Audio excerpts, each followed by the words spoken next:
हाय नमस्कार समस्त को चलतु आज बनैबा कार्तिक मासरे बिना प्याज रसुण खाइबा जो मैंने भावुं कार्तिक मासरे बिना प्याज रसुण केमी कौन बन कि खाइबू से मन रेसिपीटा बनाऊँगी।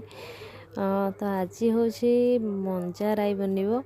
मंजा राई ये मंजा कखारू जह्नी आलू बैगण एमती जहाँ भी परिया पकई पारे आप जोटा आप घर आभेलेबल थी। तो यहाँ बिना प्याज रसुण बनी ये खाली अदा और टमाटो आगे जीरा और गरम मसला देकी टिके बाटी देइथिले। तापर एटा टिके हलदी लुण देकी भलसे तेलर कषिदेवा। तापर टिके करी पाउडर भी पकई देकी कषि देइथिले पानी देकी। तापर एटी सब कंचा परिबा जो रथिला सब पकईदेवा जो परिबा काटिकी धोईकी रखिथिले सब पकई भलसे कषिदेवा। तापर टिके नड़िया पकईकी तरकारीटा ओल्हेदेवा। देखो तो केते राइटा टेस्टी देखा बहुत ही भल लागु।